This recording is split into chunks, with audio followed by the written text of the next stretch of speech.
Salut à tous, je suis très contente de vous revoir pour vous apprendre une nouvelle notion. Et aujourd'hui, ça va être le vocabulaire du merveilleux. Le vocabulaire du merveilleux veut dire les mots qu'on utilise lorsqu'on raconte un conte. Allez, on va lire ensemble ce petit extrait d'un conte. Un jour, la plus belle des jeunes filles à marier, près de la fontaine, entendit la voix d'une fée lui dire « Tu te marieras avec un jeune homme serpent.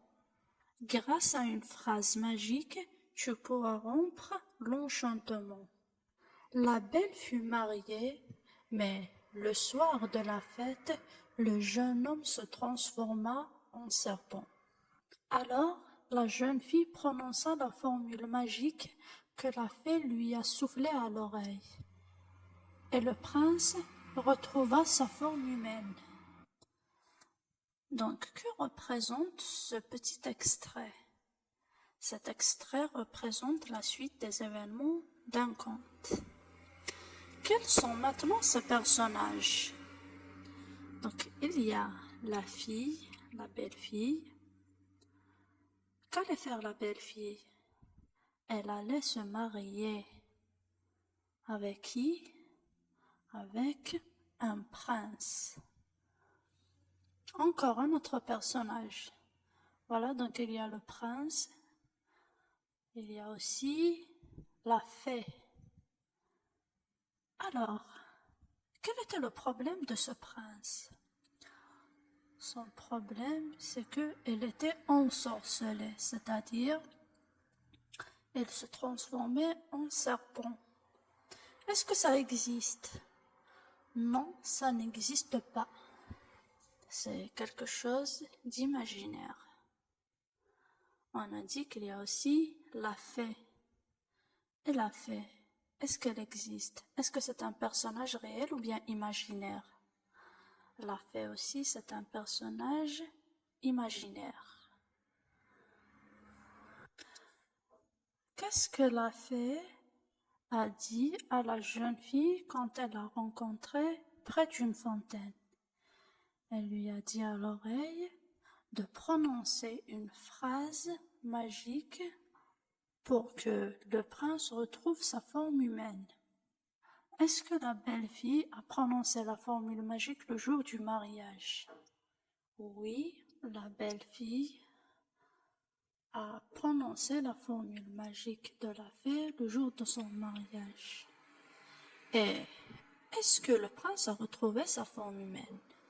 Bien sûr, il a retrouvé sa forme humaine.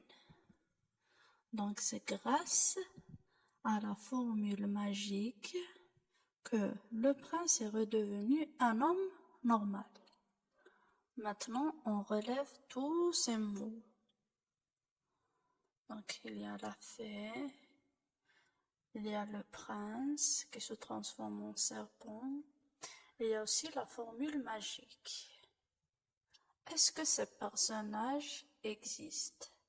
Non, la fée, par exemple, ne peut pas exister. C'est un personnage imaginaire. Est-ce qu'un homme peut se transformer réellement en serpent? Non, c'est aussi de l'imagination. Donc ça n'existe pas. Et la formule magique, c'est aussi de l'imagination. Quel est maintenant le synonyme du mot imaginaire? Son synonyme, c'est merveilleux. Voilà. Alors aujourd'hui, on a vu le vocabulaire du merveilleux, ça veut dire les mots qui renvoient à l'imagination dans un conte. Comme on vient de le dire, la fée, l'homme qui se transforme en serpent et la formule magique aussi. Est-ce que tu connais d'autres personnages imaginaires? Oui, il y en a d'autres qui sont très bien connus dans notre culture comme l'ogre et l'ogresse, qu'on appelle en arabe el-roule. Est-ce que tu connais encore des objets imaginaires? Un objet, c'est une chose, quelque chose qu'on peut toucher avec les mains. il y a un objet très connu dans les contes, c'est la baguette magique. On peut trouver aussi dans un conte des lieux imaginaires. Si tu connais des lieux imaginaires connus dans des contes, tu me le dis dans les commentaires. Alors, c'est ça la notion d'aujourd'hui, c'est le vocabulaire du merveilleux ou bien les mots qui renvoient à l'imagination dans un conte.